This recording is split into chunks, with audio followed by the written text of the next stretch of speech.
Welcome to the Locker. Season 5, episode 38. I'm A. White along with my man Van House. You look dejected. Why are you looking down, man? Oh, I'm trying to send our tweet out. I'm late. I'm late with the tweet. So my bad. We had technical difficulties, man. This is on me.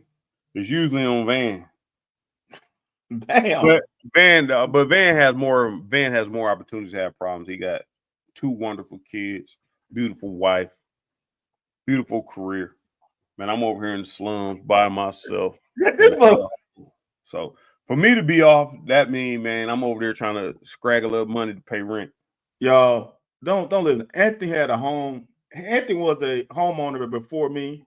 He should be because you travel. You didn't need a home. Oh shit. So here you go. He stays in the slums. Look, all I gotta tell you is A White's in a cul-de-sac. We all know about cul-de-sacs. Hey, everybody, when we all came to college, we all had our clothes and sacks. Everybody came with their clothes and sacks. So I had my clothes and sacks too. You go, man. Everything good. We ain't about to do this today, man. Oh, you ain't freeze up on me, A White. Come on now. You was about to, huh? Hold on. I might freeze up again because I ain't hardwired in. I'm gonna hardwire in because I thought I was, but apparently I wasn't. But I was asking you, are y'all playing football now? Have y'all been eliminated? What's going on in your coaching career? And we have a game this Friday. We had a bye on round 1, so we got a home game this week, and hopefully we can be playing on Thanksgiving weekend. During Thanksgiving week, it's not a week. My internet hasn't switched over yet, so if you catch a glitch, we going from Wi-Fi to. No, you're all good. Okay. So y'all got a first bye, which means what are y'all, top 3, 4? Top 8. We were 6. What y'all looking like?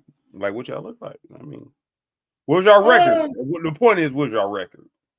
Oh, do y'all play the Catholic? And do y'all play in the Catholic division? No, we are 8-2. Okay. We lost to the number 1 team in our division. Yeah. And we lost to the number. Are they the number 1 team in the division below us? And we lost to 2 tough teams. Okay. So, all right. So here we go, man. Let's get to it, man. You seem eager today. You seem eager. You got some. You got some. Man. Roll them sleeves up because some shit's gonna fall out. Hey, man. When we got a studio and it's my mama and sister in town. If it's 2 people, everybody act like I ain't got no nerves. If it's 2 people that can work your nerves, well, I ain't gonna say y'all because I don't know how you and your sister get along. But my mama and sister, if I tell them what not to do, Van, what the hell you think they gonna do? They gonna do it. I done gave you the damn playbook. Hey, in our sport, Van, if somebody gives you a playbook, they tell you to do this and you don't do it, what happens? Your ass cut. But you can't do that with family. You can't do it with family. And everybody loves my family. So you know who turns out to be the bad guy every time I complain about something? You damn right, you. This is the last supper, Van House. This is the last time they invited down to my habitat. Damn. Yeah, it's last supper. You know that's a lie. Y'all know he ain't telling the truth right now. I go up there. I will go up there. I go up there. But I'm saying this is the last supper for them coming down. There's all kinds of hotels up and down New Circle and hey, Van House. This is the last supper. He got no studio audience there because they must be in another room because you're gonna be talking all this jazz if they were in there. I'm in the loft. They are right down from the loft. Yeah, that's why your ass whispering. I ain't whispering. I'm talking loud. Man, I'll show you my mortgage payments. Hey, that's why. Hey, now I'm telling you. Now, if I was renting or if I was still in Twinsburg, it would be another way. But I'm paying this mortgage. Who I want and don't want in this house depends on me. Your mom gave you life, though. That's what I told you. So I can go to her house. She can kick me out of her house. Okay. But this house,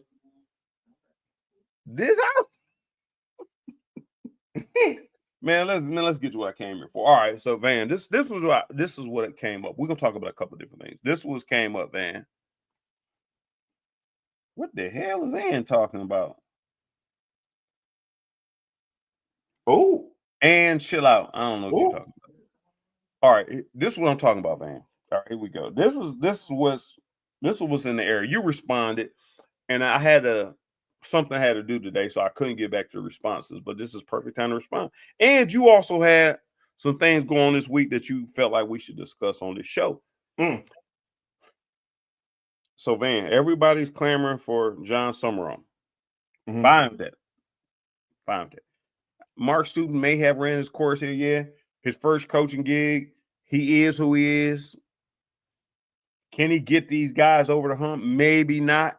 I'm more with the fan base. Maybe he probably can't get them over the hump because he's so accustomed to catering to the kids. Where Nick Saban and the great ones, hey, look, you either fall in line or you fall out of university.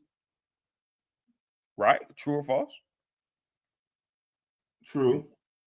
For the most part. The great one, Nick Saban, Bill Belichick, now Urban Meyer let people kill people, rape people. Urban Meyer was a little different. We ain't talking. Oh, my bad. But it's hold on, man. This is a locker, dude. This is a locker. So I'm saying this. My point is this. They talking about John Summerall. So I'm saying I don't think that's a bad hire. I think, one thing, Van House, this is one thing you may or may not know. John Summerall and Anwar Stewart were probably the best recruiters and what's the thing? Evaluation of talent. They probably were the best too. So, move back, man. Move back.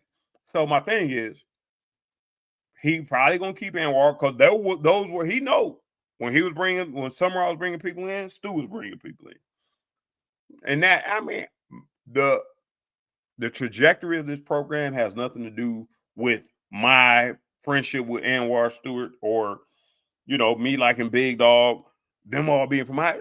I want to see this program succeed. Y'all act like this program's been succeeding for years, and hey, everybody else answers. No, man, show this man some respect. But by the same token, I feel the love of John Summerall. If y'all want John Summerall, that's fine. Bring John Summerall in here. Now, this is where things got dicey.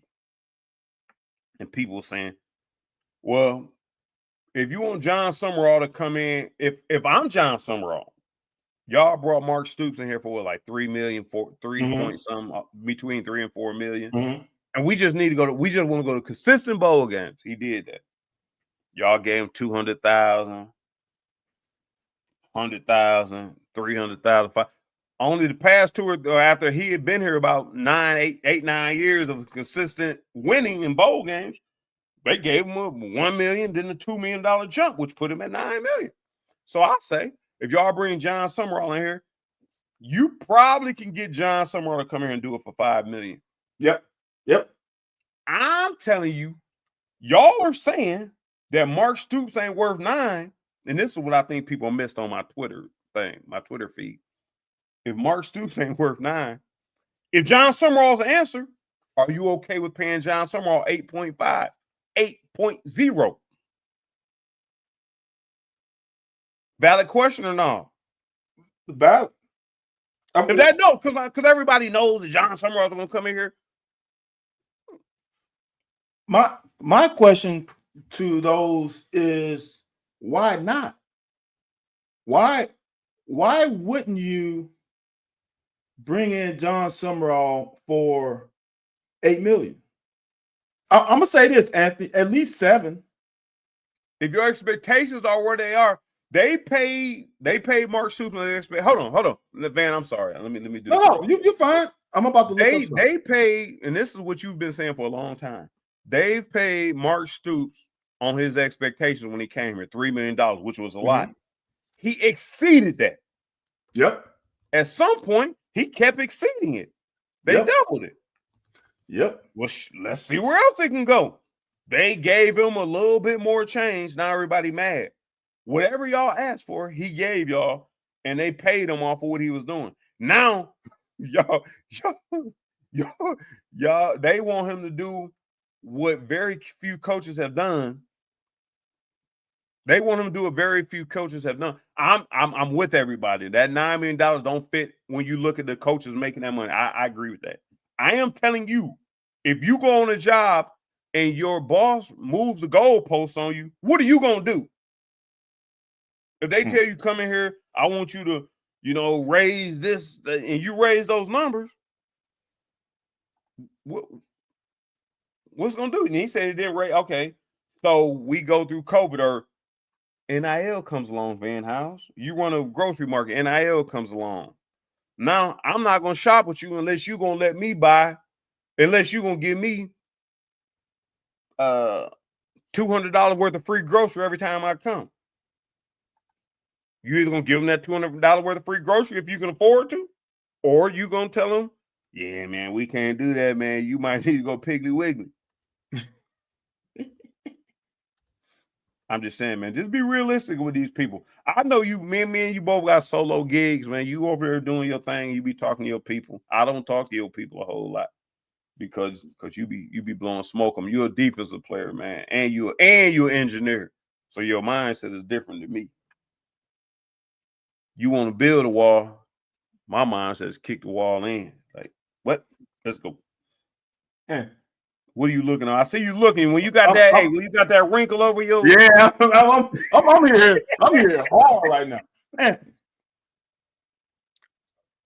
How old is Mike Norvell? Just no idea what. 40? Yep. 40? 43. Yeah. How old is John Sumrall? 40? 42. 30? 42. 42? Mm-hmm. I didn't know he was that old. All right. How many years of head coaching experience did Mike Norvell have before Florida State? Before Florida State? Don't know. 3. How many years of coaching experience does John Sumrall have? 4, 5. You have 3. Oh. Guess how much money Mike Norvell is making at Florida State? 8. 10. Huh? I'm not gonna say I'm surprised because I do remember that, but that's a Florida. Yeah, come on. All right, man. That's why I like having you. Come on with it. I'm feeling you for once. So are you telling me that the only thing it ain't like Mike Norvell came from a Power 4 head coaching job and then got to Florida State. He coached for 10 years, he ain't Matt Rule. All right. Right. He came from University of Memphis to Florida State and was making, I'm gonna just say he probably came in at $8-9 million. That's big boy football, right? Right. I'm sure he wasn't making $4 or $5 million at Memphis. So the thing about it, this is what I don't like when people say, well, you're only making $2-3 million at Tulane, so we should be able to get him for $5. Right. No, that Tulane ain't the SEC. What is probably Clark Lee making? Probably $5 million, I'm gonna guess. I can look that up. I'm sure Clark Lee is probably making $5 million, right? At Vanderbilt. So are you telling me that you can't find? No, Clark Lee's making $3 million. But that's also a private school. We might not know. We might not know all the. So here's the deal, man. This is where I look at it, right? Right. Anthony, how many chances a university get to hire a nationally recognized young buck that has 100% ties to your university? to your university. A person that can go almost anywhere. He is university like. I'm hearing from Auburn. I'm hearing from Florida. I'm hearing from all these universities with a chance to hire a young up-and-coming coach. How many chances do you get that he loves your city and is an alum of your school? Yep. What chances do you get to have a perfect hire? Kind of like Mark Pope. A perfect hire for your university that understands the university, but most importantly, he just left here. Yeah. Well. So what you gonna tell me in big time SEC ball, y'all gonna try and nickel and dime this man and not pay him $7 million? Oh, well, you only making 3.5 at Tulane. So, dude, we just gonna give you 5. No, that ain't how this shit works. He's jumping up a level. He's not jumping up to another. He's jumping up to another university, but then another level. I say you at least. You at $7 million. To me, is where you should pay him. Now you want to say 6.5? That ain't bad. And some incentives. It got some incentives. So basically, he's locked in the 7. The incentives are basically at a point where he has a good year. He's gonna get 7. I don't mind that. But for me, 7 is where you should offer. That's where the line should start. Now, if his agent say, we got other offers for 8, now it's up on you to come there close to 8. Yeah. But I don't see you starting at no damn 5, though. That don't make any sense. And we got Cobby Cobb chime in. Come from Cali. And listen, Van. We listen to the fans. And I like Cobby Cobb. I like everybody who comments on here for the most part. Steven C, all of them. I like Van. We dealing with something right now. He gonna say it would be wiser to pay him $5 or $6 million and use so they don't want to pay Mark Stoops 9. Understandable. But you want a coach that's gonna take you to the next level, and you want to say, well, we should just pay him. You don't choose. Man, do they not understand? Whoever you bring in here, they don't get to choose what they pay him. All right, here's the deal. Here would be my next statement. I don't have no problem if the university puts down their foot and say, we only gonna pay you 5. Well, you ain't gonna get John Sumrall though. Right. I mean, look, if the budget says 5, and I ain't got no problem. It's not my money. I don't know what the money situation, the budget, what. I ain't got no problem with it. I'm gonna say this: if you're gonna try to strong arm John Sumrall to 5, you ain't gonna get him. Right. That's how I feel. For the headache you got to deal with, for the most part, like I said, if here's the thing: Mark Stoops came from being a coordinator to a coach. What they give him, like 3? That was a huge jump. Yes. He struggled like 2, and you pointed out that 2-10, 5-7, 5-7. But once you got over that hump, now all of a sudden, hold on. No, I came in and did what you wanted to do. Now, for that, we done rolled that hump like you said, the first 3 years were tragic. The next 9 years, we done rolled that wave. Now, okay, the wave, but I'm telling you, man, who does that? Like, who does that? And our fan base is so entitled that no, you don't. No, well, 9 million, and I kind of agree with you. You pulled out that Norville thing. Now you got me feeling guilty. Hey, I'm back on my thing, but I'm just saying, I don't know, man. Our fan base act like we are accustomed to so much success that we can't deal with this. Not for $9 million. First of all, $3 million, is that the most we ever paid a coach? When Stoops came here? Ooh, that's the highest paid coach we had at that point. It might be. And he did what he had to do. And as you pointed out numerous times, that he's moved up the pay scale because he has the longest tenure. And he has tenure. That's why he is the longest tenured coach in the SEC. Why do you think Nick Saban walked away? Right. And he's sticking around. He may endure it, he may not. Nick Saban walked away because he didn't want this blemish on his record. I'm going to say something else, Anthony, since we was talking about this. I said this with the basketball team. I don't know. You're not on Twitter like I am. So there was a point before the season where the basketball players, the new basketball players, were TikToking a lot. And some fans didn't like them TikTok. It's like, well, why don't y'all get in the gym? Why don't y'all do this? Why don't you know? Or when a team, we are getting to be the older generation. Like, we played a different way. These kids now are a lot looser. Well, why y'all not taking the game serious? Just because they're not stone-faced and doing what you feel like equals taking a being focused, don't mean they're not focused. It comes to me with this, Anthony. And I know the perception is reality to a lot of people. Yeah. You know this more than I. Mark Stoops has been this way for a long time. Yeah. This like 2023, Mark Stoops became whatever people perception of him is. Right. He has won with his way of managing his program. Mm-hmm. But now all of a sudden we have a little hiccup. Now people want to, oh, well, that's why. If he won't, because I hear a lot of stuff on the one thing, y'all, is I am the fly on the wall. I'm on all the boards. I'm on all of them. Well, he's got the back room at Ruby's or Jeff Ruby's, or that's where he at. You want to find him at Jeff Ruby's. He's been at Jeff Ruby's since day one. Hey, what? That worked when we were winning. No one had to say anything.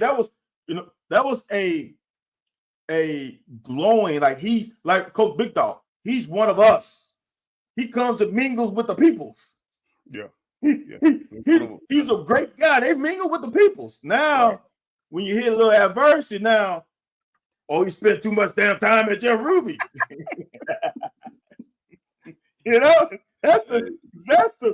That's the part that irks me. Is I'm gonna say this, then we get out. K. Frank want to go to the University of Florida. K. Frank said that, and this has been solidified by other people. Steve Spurrier did not work from 6 to midnight. Right. 3-4 o'clock, Steve Spurrier's on the damn golf course. So all that BS that all these people talking about, well, you got to be in the building all day, because I remember Coach Dorr was sleeping in his car in the parking lot. So different strokes for different folks.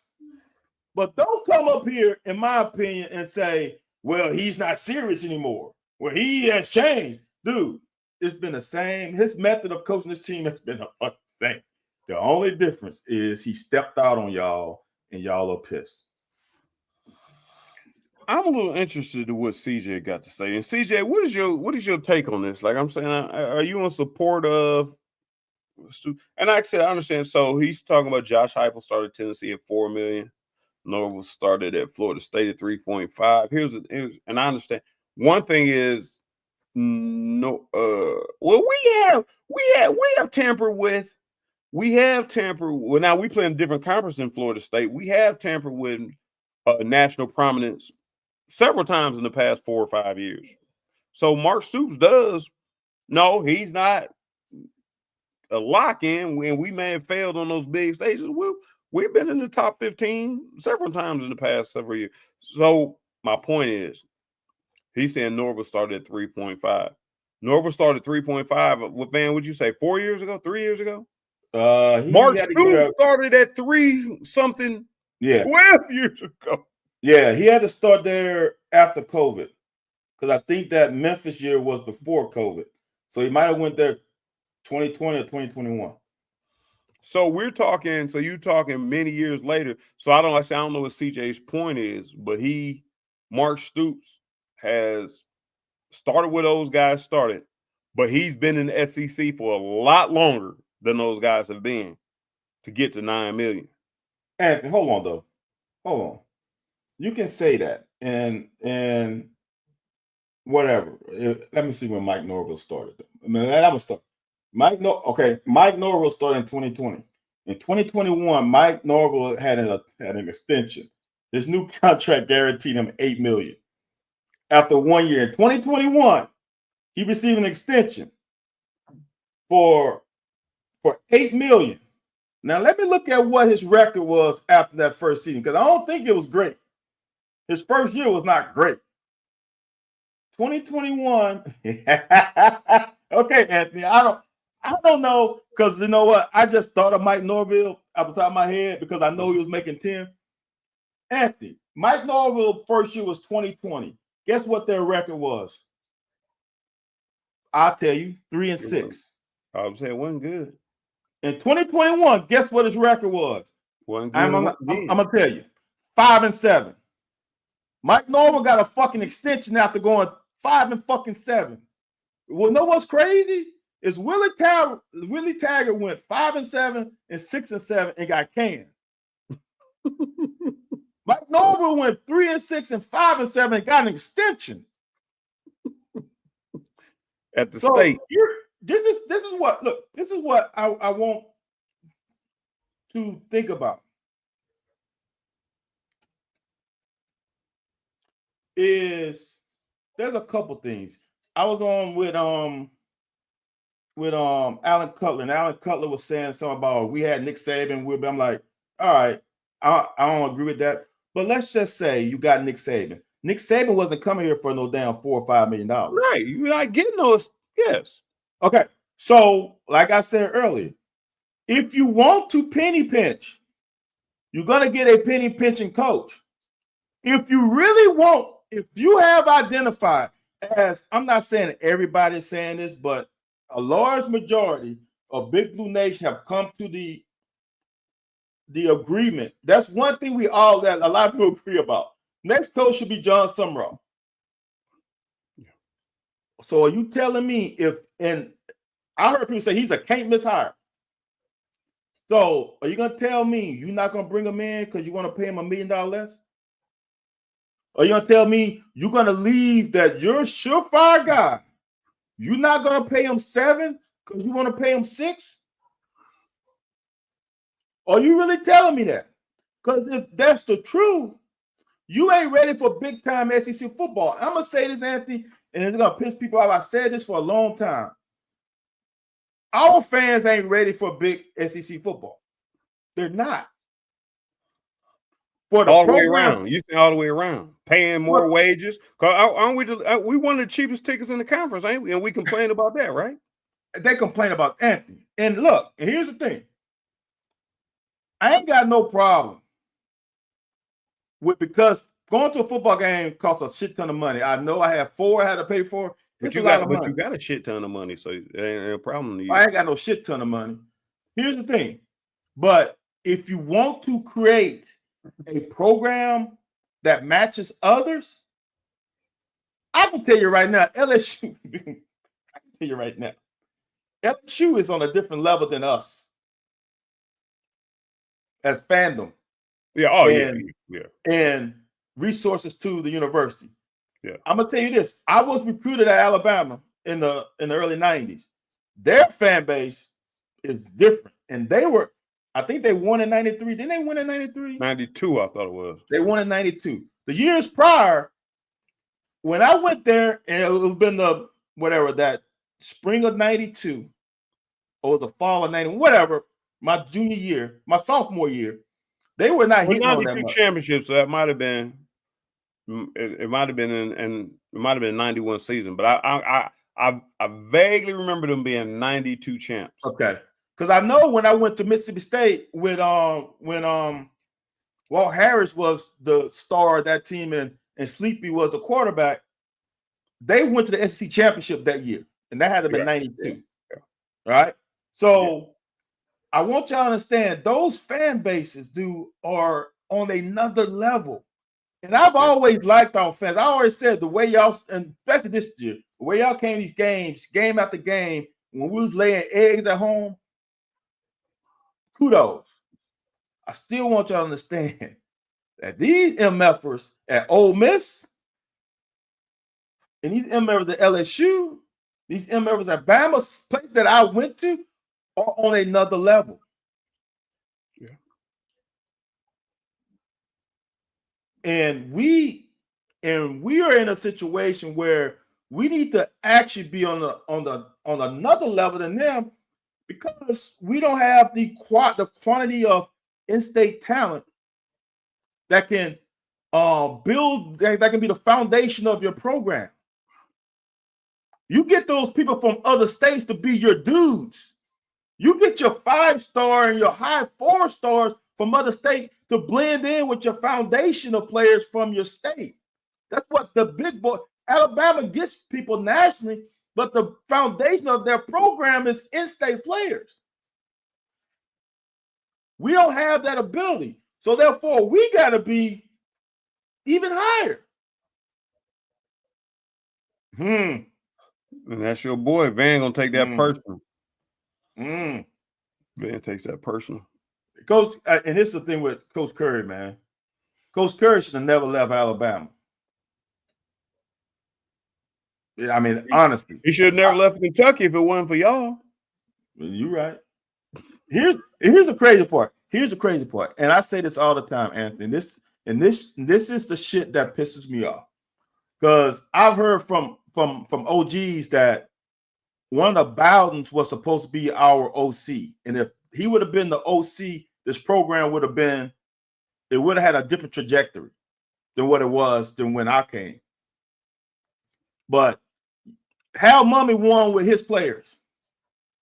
Yeah, that's true. Yeah, that's a fact. Hal Mumme won with 100% of his players. Not the majority of those recruits were already on campus. He only had a 3-year span, though. He only had a 3-year span. Right. He had a couple defensive players that came in and started right. But Anthony, the way people perceive it is y'all had no talent, as in pre-Mumme, and have no fucking talent. And he came in and brought some talent in, and that was the flourish. No. All those offensive players that became dudes were already on campus. Yeah.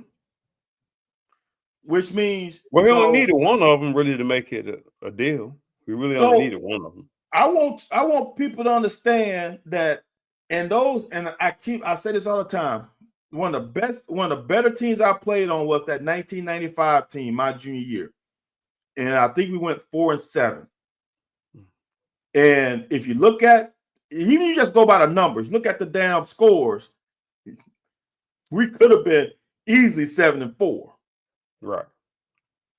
But same thing. This is Coach Curry. He's a loyal person. If we could have found an offensive coordinator to match the talent he was bringing in at the skill position, instead of having them fucking block all the time, that team would have been different. I even with the offense we ran, we could have been 7-4. If we ran something, I'm not saying the air raid, but something that was a little more open, to use the Keo Sanford 4-3, Craig Yeast 4-3-4-4, K. Cole possession receipt, like all those guys that y'all recruited to come here, y'all didn't use them to their talent level. So I know Coach Curry wasn't a can't miss. I would say this: that guy is the best head coach that I've ever played for. He wasn't the best decision makers on the staff, but as far as leading a group of men and getting in front of your players and commanding a room, there ain't no one better. Now that offensive staff, he fired one and brought in one that alienated your star player. That says it all. I don't know if you're gonna say it says it all. You do understand LSU's black was over there with Sean Salam and all in Colorado doing his thing. The same, hold on. I'm gonna let you respond the same way you bring. Well, Mark Summer, John Summerall, we're gonna plug him in. It's gonna be instant success. If you bring a offensive coordinator in that had and I'm not sure how good Rashawn Slaim. I'm just gonna ask you this before you get to your point. You think Rashawn Slaim was much better than Mo Williams, or do you think Mo Williams was better than Rashawn Slaim? Heisman Trophy winner Rashawn. But they kind of had a similar style. Only difference is Mo Williams played in a tougher conference. That's a good fucking question, dude. I will say this. I know this because I played with Salaam. He was bigger than Mo. But other than that, that's all I can hear him. Right. Because it wasn't like he had blazing speed. It wasn't like he would juke you in a phone booth. He was physical, just like Mo. He had good vision, just like Mo. Hard to bring down. Yeah, you're right, man. I mean, you think about it. Damn, Anthony. Yeah. I might say Mo was better because Mo played in the SEC. That's what I said. Playing tougher conference and put up numbers in tougher conference. Yeah, you're right. You're right. I can't argue with you. I think you're right.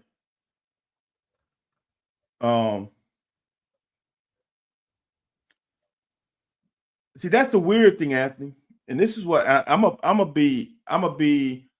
getting to the point where I'm being the old guy. And it's almost like get off my lawn kind of old guy. See, I don't think the impatient fans are the fans who have rode this roller coaster since day one. The impatient fans are these young fans who only know Coach Stoops. I would say this. Most of the people whom are impatient are probably under 30 years old. I'm going to say 27 and under. No, I ain't going to say that. Because, you'd have been on it before. We've been on Sunday morning. I've had tickets for 50 years. Right, no. Yeah. I said most. If you had tickets for 50 years, you should appreciate this more than anybody.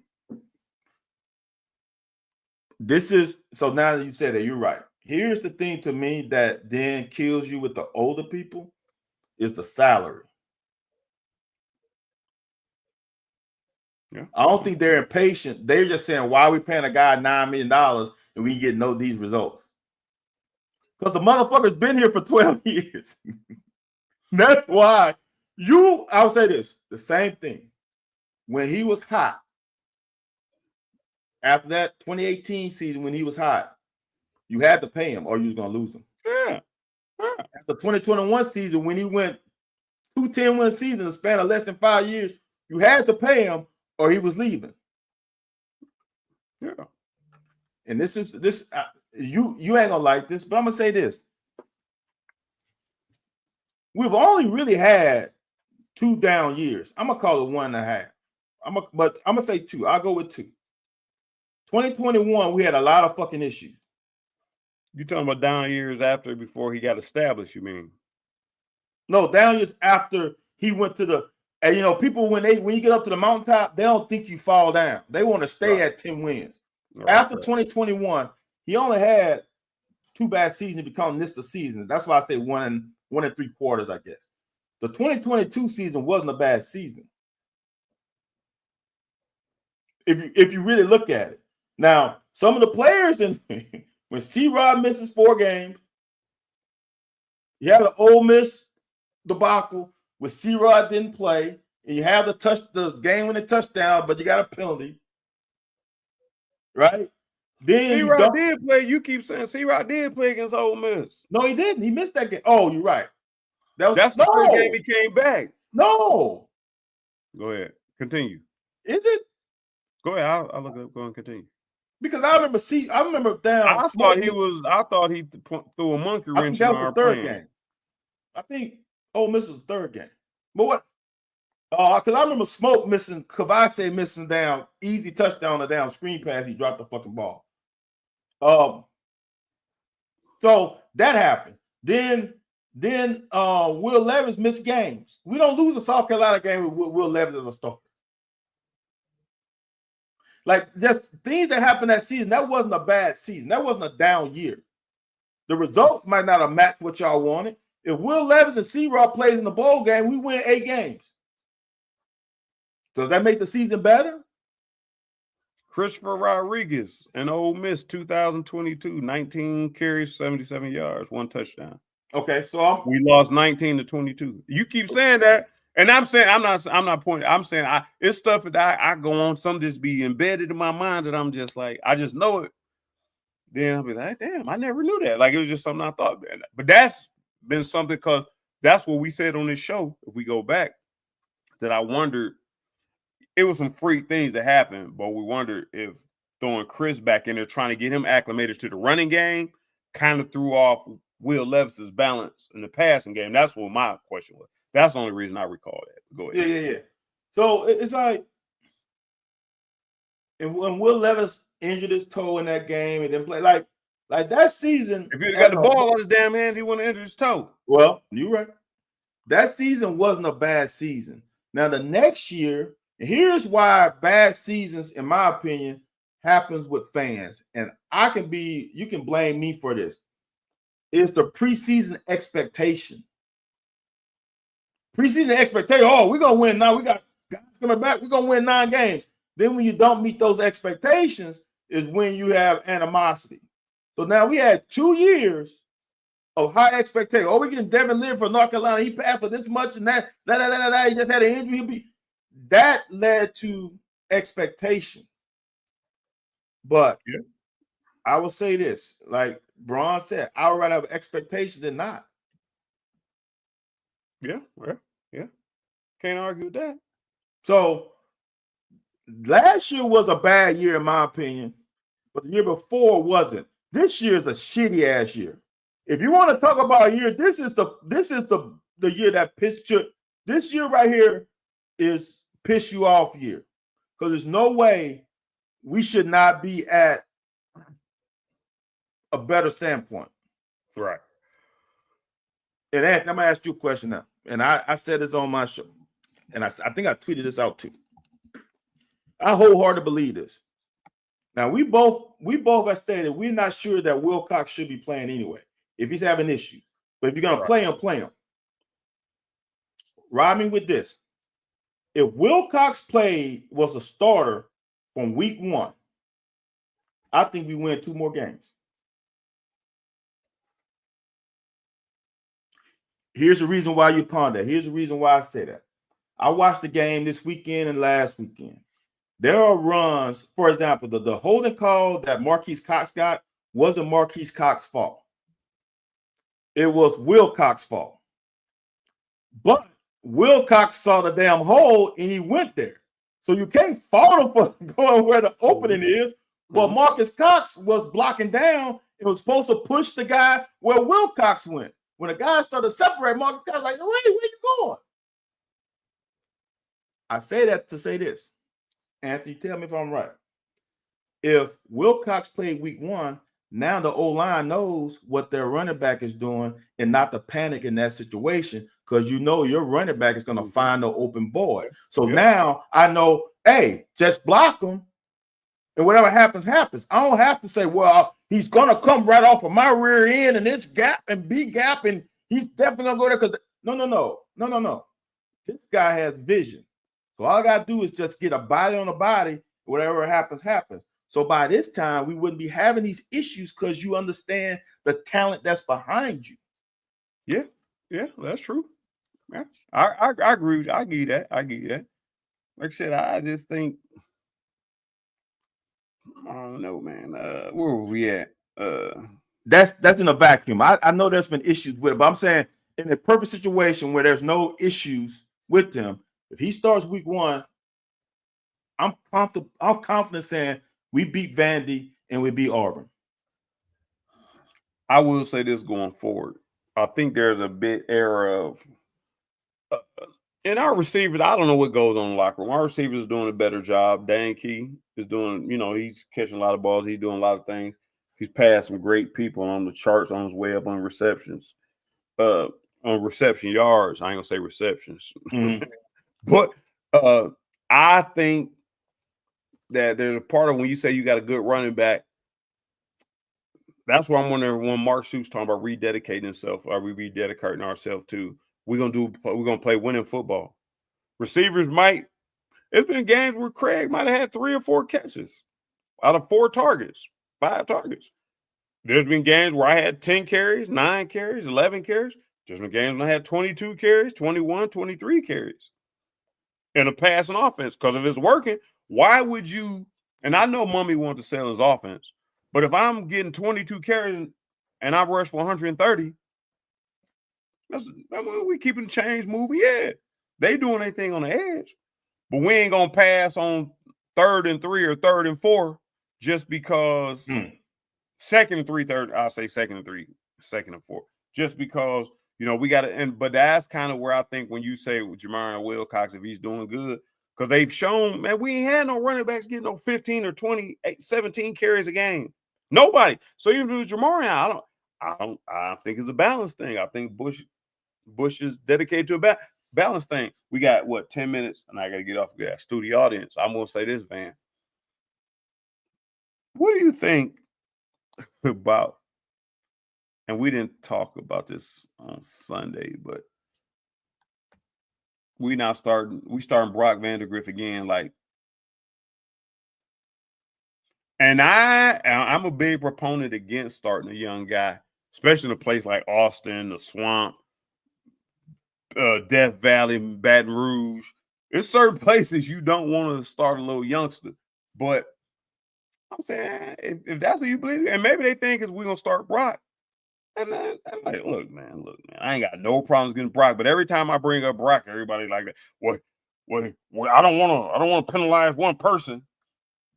I'm not penalizing nobody. Ben, how's I'm saying your first touchdown pass was an interception.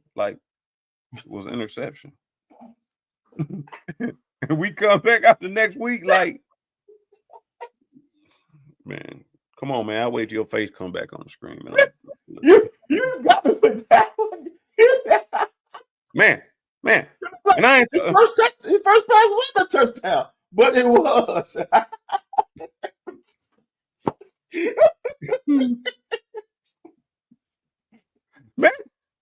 Man, and I ain't beating the kid up. I'm not beating the kid up. Him and Bush ain't on the same page. I don't know, man. I don't know what to do, but I'm saying, I'll tell you this, and you may be able to test to it or maybe not, but you were there in 1996. Mm-hmm. Yeah, I sat behind a senior. I played a little bit. Then I sat behind freshmen. 2 freshmen. These dudes, right? These dudes ain't getting it done.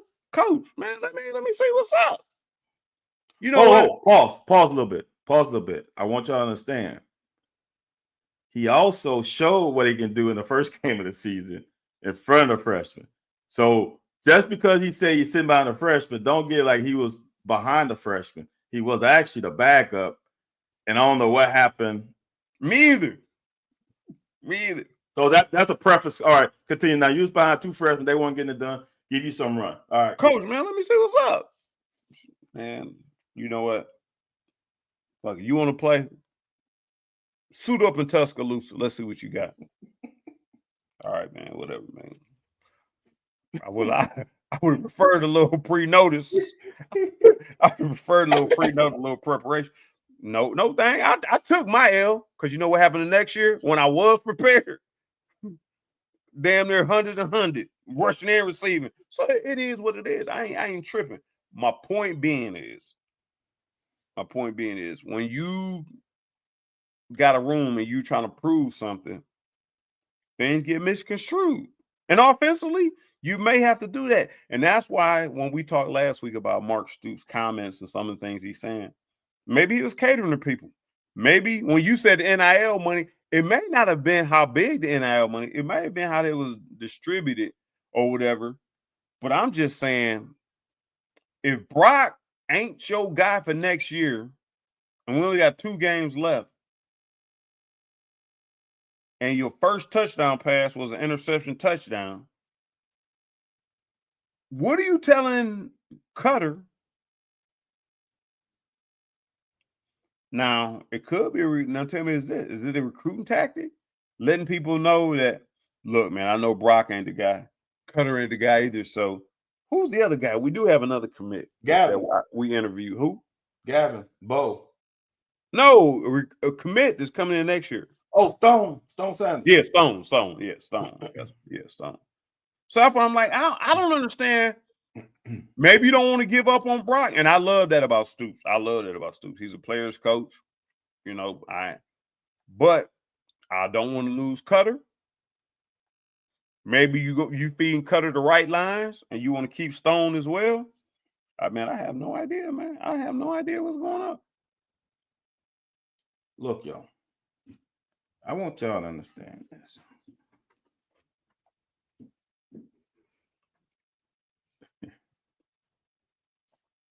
I was going to say, I'm going to address this first. Cutter did not have more poise in the pocket. He had the same scramble shit and the same as Brock did. You remember the sack? So here's the thing. I want y'all to pump y'all brakes. This was Murray State. If you take off 1-9 Murray State, if you take off the two passes, that is what is etched in people's mind from Brock last game. The two passes that was underthrown. Totally get it. If you eliminate those two passes, the ball was almost perfection. Damn, Dane Key dropped the only other incompletion he would have had in that game. In that game, Brockton looked scared and all that shit in that game. You know why? Because he was playing fucking Murray State. He had all the time in the world in Murray State. If y'all don't think that Texas is a different animal, and putting a young guy in there for his first start against that is asking for this. It's asking for a kid to lose his confidence. It's asking for his kid to get rattled. Now you got to bring him back to status quo again. If we were at this point 8-2 and Brock was hurt, I would say start Cutter over Gavin, because he would give you the best chance to win. If we were 8-2, we were not 8-2. We ain't going nowhere. I'm just realistic. We ain't going nowhere. These last two out, man. These thoughts of Van Hals and Van Hals. We ain't going nowhere. So you have to you're gonna get the risk of hurting a kid more than helping. I guarantee you. I didn't talk to Tim after the Florida game, but I guarantee you, Tim was thinking, I'm out of fucking here. These motherfuckers got me running this bullshit against these. Are you serious? I'm gonna tell you right now. I'm thinking, hey, especially now, hey, agent, hey, look. Remember Tennessee? We only got 9 games left. Hey, hook up Tennessee. I'm up out of here. Come on, man. No. So for me, it's no way Cutter is ready for this game. It's the old arch. Look, I'm gonna tell people this. The Mannings are one of the smartest fucking family for quarterbacks in the history of football, period. There have been some other people who had good quarterbacks as sons and brothers, but ain't none of them been smarter than the Manning family. There's a reason why Arch went to Tennessee, and there's a reason why he ain't complaining about sitting down. Because they knew he wasn't ready for this type of. Now, if he would have went to Tulane, I'm just saying, he's ready for that style of football. He ain't ready for this kind of football. It's just different. Right. Well, man, I thought I got a studio audience, man. Yes. But I'm gonna end it with this thing. I know the heading is misleading. I just want y'all to think maybe it's football season. Basketball season, but damn it ain't. It's football season. Man, we stand a chance down there. You think they're gonna pull out all the strings and stop? What's the point of holding anything? I know Stoops know his ass is. Wait a minute. How are people sending me messages on the? Oh, okay.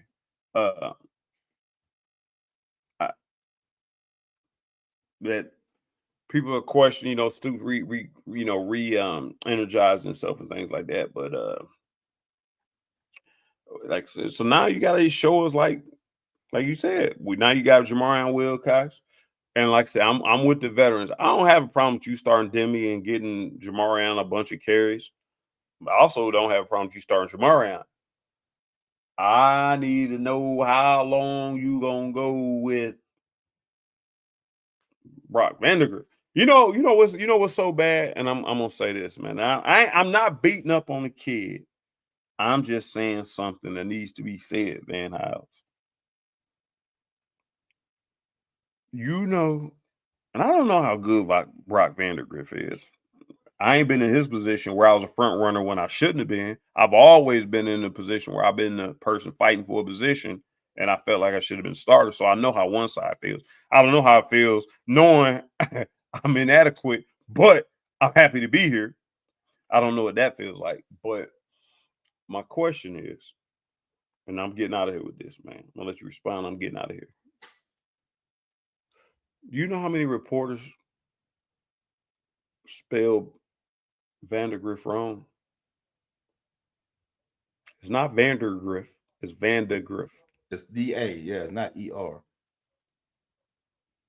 Good night, people. No, I'm just playing. But that does say a little something. I was talking to somebody who's an award-winning journalist, and I was like, his name's not Vandergriff. Huh? Is it Jutan or Jatan? It's Jatan. Why you know that? Because it was made clear at some point. Yeah, facts. What you look like going in there after throwing a pick six, after throwing a pick six touchdown, and saying, "Hey, my name is Vandagriff." Man, you damn near threw a pick.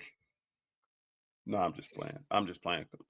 All jokes. Don't be mad at me. I'm just all jokes. This is entertainment only show. Those Anthony Weiss and Anthony Weiss jokes all along. They don't go just show. Man, before we got here, man, you got anything you wanna get to the people, man? Yeah, two things. We got a chance in Texas. I would say no. Slim.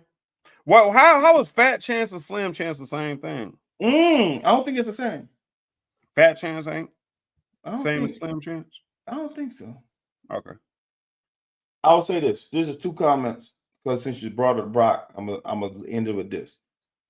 This season was railroaded because this coaching staff didn't play Brock Vandagriff, only him, the entire season, instead of taking him in and out, and they didn't start Wilcox. Those are the two things.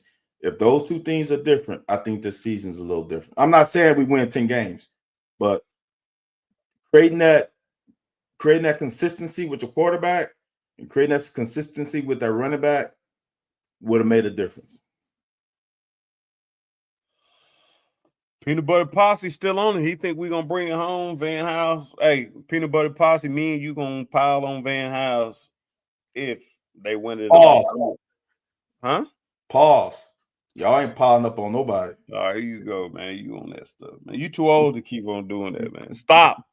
You're not a millennial, Van House. That's just You're not a millennial, man.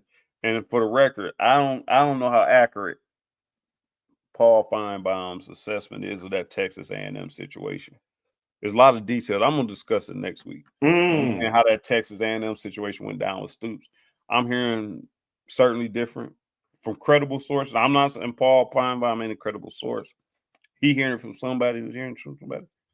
There's a lot of things that I can bring to question, but most of it, all the details, the end results are all the same. The maybe lead up to are all the same. The reason why it didn't happen is a little murky. So the fact that it didn't happen is solid. The fact that it was a situation is solid. That stuff in the middle leaves a little bit to be desired. Say hi to your mom and sis for us. We love them. Hey, man, thank you, Stephen C., man. You know what I'm saying? See Van House on man. See Van House don't show no type of respect, but he did keep it short when I said we about to get off for once. He usually keep his own for hey one more thing. He always do that type deal. They going to shot Cobby Cobb on board. Peanut Butter Posse on board. Is everybody against Van, man? Is everybody against you, Big Dog? Big Dog. Me against the world. We about to be out of here. Oh, did we? When do we? So we didn't even talk about the Duke win. Did we? Not the Duke win. No, we did. Didn't we talk about last week? When did we play Duke? We played Duke Tuesday, wasn't it? No, not this last week. Oh, last week. Yeah, we talked about it. We beat Louisville this week, or was it last? No, week? we beat Lipscomb 2 days ago. But we beat Louisville girls basketball. Yes, Saturday after we had the show. That was the one I was supposed to talk about. We'll talk about it next week. It's cool, man. We beat Louisville. I wanted to see what you thought about that last second overtime shot. Where the regular time last shot. To go in overtime. Yeah, that was horrible. That was horrible. Man, that was horrible. Kenny Brooks, scrap that play. If that's in your playbook, scrap it. I don't think it was in your play. I don't think that was the play. It was obvious a play. You came out of a timeout. No. He did not look at the I don't think the execution of that play was executed like it was supposed to be executed. I don't think Georgia was supposed to get a rescreen to shoot a 3-pointer step back. I don't remember a screen. What did you get a screen in 5 or 6 seconds? Yeah, Key came and screened again. Late. 5 or 6 That's seconds. What I'm saying. I would say this: Kenny's fault was waiting so late in the shot. That's problem number one. Number one. Now the other part of it, I feel the execution, from what I saw, the execution of the play was horrible. But that's why basketball is different. The defense ain't gonna fucking do what you want them to do, and you don't know what they're gonna do. So then your reaction to that has to be exceptional, and it wasn't. That's Van House, man. We out of here, man. We ain't gonna keep on. I agree with you. I do agree with you. I can't remember the screen because she waited so long. Mm-hmm. I thought you were trying to get downhill. Then you got all these people, and you trying to shoot over a 7-footer, a female 7-footer, not yeah. It is what it is. We got the win. Everything's all good. We'll be back next week. Me and Van House. It will be before Thanksgiving. It'd be the day before Thanksgiving. Maybe. We may or may not have a show. I got to talk to my man off. I talk to HR. Ben Howes, I don't think he got any time saved up. I don't think he got any more paid leave. Oh, yeah. Yes. I mean, I didn't have any time anyway, so 0 from 0 is 0. Nothing from nothing leaves nothing. Facts. You got to have something. We'll be back next week. Appreciate it. Like, subscribe, share, follow. We'll be back. Maybe. Possibly.